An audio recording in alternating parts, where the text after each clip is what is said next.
This is the Thursday edition of the News Roundup, brought to you by EONI and Ronde Hospital. Hey Eastern Oregon, I'm Alex McCadden. Thank you for watching. Terry Hale from Elgin, Oregon is without a doubt Mr. Elgin Opera House. He recently came in and shared with us a portion of his story on how he came to Elgin, Oregon over 10 years ago. I went to college and realized I needed to do something practical, which was probably a big mistake. You know, I didn't think that this would be something I could do as a career. So I went into marketing and communications, and that's what I studied. But all through college, every elective credit I had, I spent doing music, dance, and theater, and made excellent relationships with my professors and had wonderful opportunities in college to perform and work with some amazing guest artists that helped me along the way.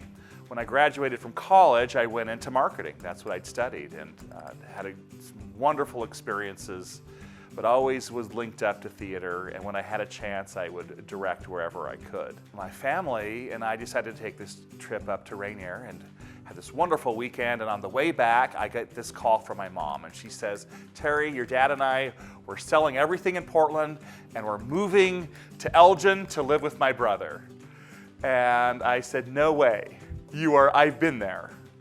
I said, "You are not moving out there. Don't do anything. We are coming over." Now, we did. We literally got the map, the Google out, and we veered off and headed over to Elgin. While we were there, my aunt said, "You need to come see our opera house." And I laughed. I said, "Oh, yeah, let's go see the opera house." And so we went down there, and this building said City Hall. I didn't know it was an opera house because it says City Hall on the front. What a strange thing. And we were able to get inside, and we walked in, and the outside, it was kind of almost looked haunted at the time. It was dilapidated, really. I said, "Well, how long has this been here?" "Well, almost 100 years. What are you guys doing with this?" They're like, "Nothing. The city is trying to find someone to run this place, but no one wants to do it." And they were thought about taking the seats out and putting in, office space, and there was even some talk about tearing it down. This is kind of an interesting thing. It's something I've always wanted to do. I've always wanted to run a theater. And I got to talking to my wife. I said, could we do this? Could we come out? This is crazy, crazy, crazy. I go, but look at this thing. What an incredible opportunity this would be. Terry is directing Newsies, which opens Friday, September 13th, and runs every weekend to October 5th. This is a fantastic show with amazing young actors and music. Newsies is about the newsboys' strike in 1899, I think, and it's about these newsboys that worked all banded together, and it was because the newspapers had bumped up the price of the newspapers that the newsboys had to buy the newspapers for, and so they all went together and made a union, and they striked. It's a really empowering show, and it's really fun to be able to play it because there's some times in the show where I'll just get chills just watching the people because it's just so it's so passionate. The kids in the show can relate to this a lot too, I think, because it's basically for all ages. There's a lot of adult humor and a lot of kid humor, and it starts out with children working hard. I mean, it's in the 1890s, so that's when the child labor laws were kind of in full effect, and they weren't really getting they weren't being treated very fairly. And so it kind of shows that the little guys can really stomp out the big guys if they work together, but they have to work together in order to do it. And so the show starts out kind of like they're at the lowest of low, and slowly they work their way up, and through hard work, determination. But I mean, you'll have to come see the show to know what's actually going to happen. I would come see Newsies because there's not a lot of shows out there like this show. It showcases a lot of insane dancing, and I think the talent we have in the area is pretty crazy, and I think it really showcases that. Being back here at the Opera House, I wasn't here for about 5 years, and getting to come back and see how much hard work is put into these shows, seeing the dedication. I mean, these kids go to school, they do sports, and they do the show, but you would never see them they never look tired. And they bring a full range of emotions and energy into their own character, and it's a beautiful thing to see. It has such a powerful message, and it's for your entire family. Everyone will love it. I love watching other people's scenes because I just get to see how everyone brings out their character, and I get to see how everyone adds so much to it.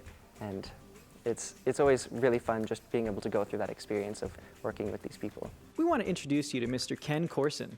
Ken is the founder of Creating Memories for Disabled Children, a camp at the south end of Alloa Lake. Brent had the privilege of spending most of the day with Ken a couple weeks ago and taking in the vision that he has for helping disabled children.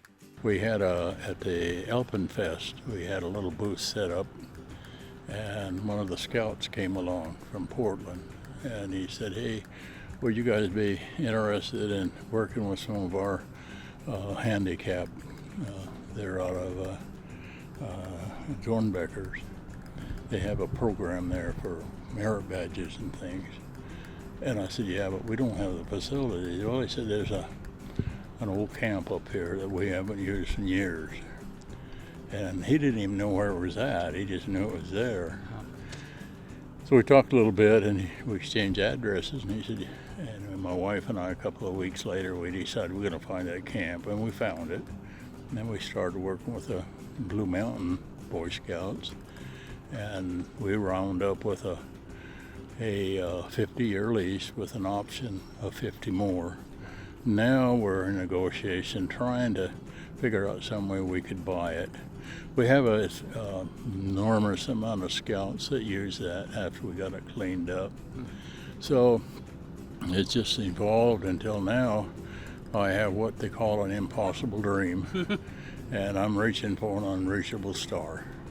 My wife's memory is slipping, and she says the world is slipping away from her, and I got wires in my heart, and I got beef valves and stuff like that, so I don't know how long I've got. But we have hundreds of volunteers from Idaho and Washington and Oregon, Arizona, and I feel pretty confident that when I'm gone that somebody will pick it up. Watch for the full story on Creating Memories right here on Eastern Oregon Alive. Here is Jaimee with another furry friend looking for a home. Hi, Eastern Oregon Alive. We'd like to thank Eastern Oregon University for bringing us our pet segment today. I'm Jaimee Morrison, a volunteer at Blue Mountain Humane Association, and I would like to introduce you guys to Oreo. Oreo is a 2-year-old German Shorthair lab mix, and as you can see, he has a lot of energy of a lab. But yeah, so he was actually found out on Foothill on one of the hottest days this summer. So he came to us after he visited the vet and had all of his little feet bandaged. But as you can see, all of his feet are all fixed now, and he is ready to run around. He has a ton of energy and loves to play with dogs and people. He really likes to chase dogs that are chasing balls. So he doesn't want the ball, but he wants to chase the dog that gets the ball. And for his name Oreo, I'm sure you're saying, gosh, why on earth would he be named that? But specifically, he loves cookies.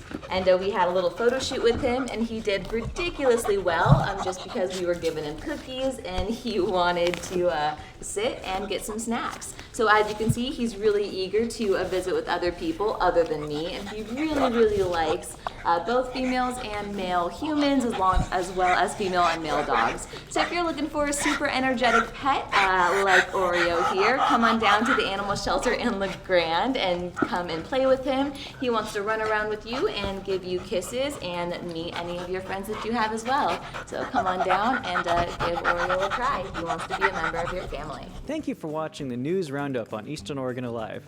I'm Alex McCadden, and I'll see you next time.